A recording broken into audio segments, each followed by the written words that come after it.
Hello guys, welcome to my channel আইন06 blog. তো আমরা চলে গেছিলাম অমৃতসরে। তো যেখানের একটি বিশেষ ঘোরার জায়গা হচ্ছে, এখানে দেখতে পাচ্ছ দুর্গা মন্দির। সেই মন্দিরেই আমরা চলে এসেছিলাম। এই দেখো আয়েশবাবু আমার কোলে, আর ওকে আমি পিজিয়ান দেখাচ্ছিলাম। দেখো এখানে কতগুলো পিজিয়ান রয়েছে। আর আয়েশ মানে পায়রা খুব পছন্দ করে, দেখলেই খুব মানে উড়ো ধরার জন্য ব্যস্ত হয়। তোর বাবাকে তাই করছিল। আর এখানে দেখো বাপ আর ছেলে দুজনেই একদম সেম কালারের ড্রেস পরে রয়েছে। আর দেখো কাছে যাওয়াতে পায়রাগুলো উড়ে চলে গেছে। আর আমরা ওখানে দাঁড়িয়ে একটু ছবিও তুলে নিচ্ছিলাম। এবার দেখো আমরা ভিতরের দিকে প্রবেশ করছি। আর আয়াসের বাজে অভ্যাস হচ্ছে, ও বাইরে বেরোলে একটু কোল থেকে নামতে চায় না। তোমাদের দাদাভাই এখানে পুজোর জিনিসও কিনে নিচ্ছে। তো দেখতে পাচ্ছ মন্দিরের সামনে এই দোকানটা ছিল। আর আমরা বেশি দোকান ঘোরাঘুরি করিনি, কারণ আমাদের অনেকগুলো জায়গায় ঘুরতে হবে, তো আমাদের কাছে সেরকম টাইমও ছিল না। আর এইদিকে দেখো আমি আয়েশবাবুকে নিয়ে সামনের দিকে এগিয়ে যাচ্ছিলাম। আর তোমাদের দাদাভাই এখন হাত ধুয়ে মন্দিরে পুজো দেওয়ার জন্য চলে আসছে।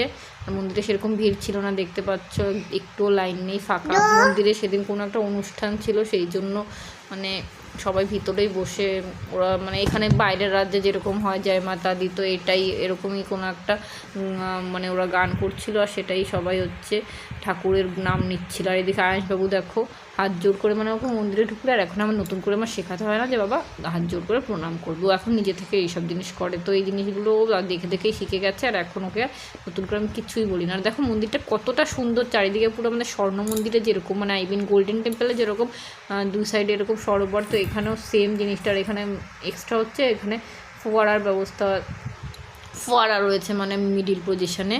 তো দেখতেই পাচ্ছ এখানে পাখাও রয়েছে, মানে যখন অতিরিক্ত ভিড় হয় তখন গরমে যাতে মানুষের একটু কষ্টটা কম হয় সেই জন্য। আর আইনবাবু দাঁড়িয়ে দাঁড়িয়ে দেখো ফোয়ারাটাকে দেখছিল, মানে খুব মানে মনে হয় প্রথম দেখেছে এরকম, তাই খুব এনজয়ও করছিল জিনিসটা।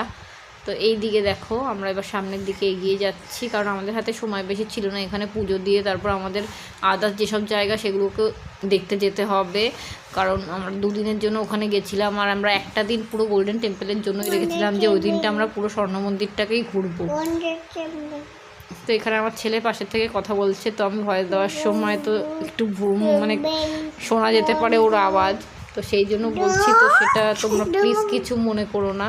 আর এইদিকে দেখো আমি চিকবাবুকে নিয়ে সামনের দিকে এগিয়ে যাচ্ছি। আর চিকু একটু এখানে হাঁটছিল, জলটা দেখে ওর খুব ভালো লেগেছে, নাহলে তো মানে কোলে উঠেছে উঠবে আর কোল থেকে নামতে চায় না, ভীষণ কষ্ট হয়ে যায়। এই জন্য আমি আর তোমার দাদাভাই দুজনে অল্টারনেট করে করে ওকে কোলে নিয়েছি। একবার আমি নিয়েছি, একবার তোমাদের দাদাভাই নিয়েছে, কারণ এখন ও 2 বছর প্লাস হয়ে গেছে। তো এখন একটু ওর হাঁটা উচিত, কিন্তু ও মোটেও হাঁটতে চায় না। তো দেখো এই যে মন্দিরের ভিতরে ক্যামেরা করা নিষেধ ছিল, সেই জন্যই মন্দিরের ভিতরটা তোমাদের দেখাতে পারলাম না। ওখানে গার্ডরা বারণ করে দিয়েছিল আমাদের। এই চারিদিকটা তোমরা দেখে নাও কতটা সুন্দর, মানে সত্যি কথা খুবই ভালো লাগছিলো। আর এখানে এরকম পাখার ব্যবস্থা যে মানুষের কোনো অস্বস্তি লাগারও কোনো ব্যাপার না। আর এখানে দেখো মিডিল পজিশনে রয়েছে একটা শিব ঠাকুর, এখানে জলও রয়েছে, তো অনেকেই জল মাথায়ও নিচ্ছিল।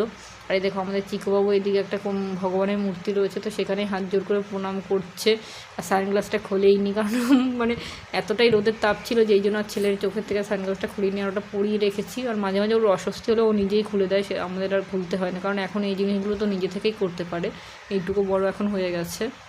তো এইদিকে দেখতে পাচ্ছ মানে শ্রীরামচন্দ্রের কোনো একটা মূর্তি দিয়ে করা রয়েছে। আর এখানে তো সেটাই আয়েশবাবু প্রণাম করছে। আর এখানে সবাই দাঁড়িয়ে দাঁড়িয়ে এই জায়গাটাও প্রণামও করছে, আবার ছবি কিছু কিছু পিকচারও ক্লিক করে নিচ্ছে, কারণ জায়গাটা সত্যি খুব সুন্দর ছিল।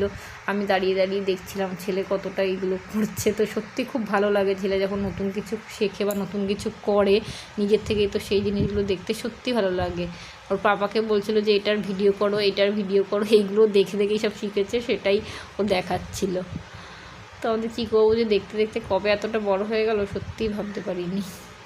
এবার আমাদের হচ্ছে দেখো, এবার হচ্ছে আমরা পুজো দেওয়ার ইসের জন্য যেতে হবে। তো এইদিকে দেখো তোমাদের দাদাভাই ভিতরে চলে গেছে। আমি ভাবছিলাম বাইরে দাঁড়িয়ে ভিডিও করবো, কিন্তু গার্ড এই যে আমাকে বারণ করেছে ভিডিও করার জন্য, সেই জন্য আর আমি আর ভিডিও করিনি, কারণ ওখানে কোনো পুজো হচ্ছিলো। তো সেই জন্য ওখানে অলরেডি ভিতরে ক্যামেরা সেট করা ছিল, কিন্তু বাইরের থেকে কেউ ফোন নিয়ে গিয়ে করতে পারবে না। ওখানে দেখো সবাই এখন মানে কোনো জয় মাতা দিয়ে এরকম কোনো সং ইস্যু হচ্ছিলো, সেটাই সবাই ভগবানের লীলায় সবাই মগ্ন ছিল। আর এইদিকে দেখো আয়েশবাবু কী পেয়েছে আমার হাতে প্যাকেট, মানে পুজোর প্রসাদও রয়েছে, আর ওকে একটা বাঁশিও দিয়েছে, আবার একটা হচ্ছে ঝুনঝুনি টাইপের সেগুলোও পেয়েছে, আর দুটো ফুটি দিয়েছে, মানে মন্দিরের ভিতরে সব বাচ্চাদেরই খেলনা দিচ্ছিল। তো আয়েশবাবু আরেকটু সময় থাকলে আরও খেলনা দিত, কিন্তু আমাদের হাতে সেরকম সময় ছিল না, তো আমাদের বেরিয়ে যেতে হবে তাড়াতাড়ি। তাই তোমাদের দাদাভাই পুজো দিয়ে একটুখানি সময় দাঁড়িয়ে চলে এসছে আয়েশকে নিয়ে।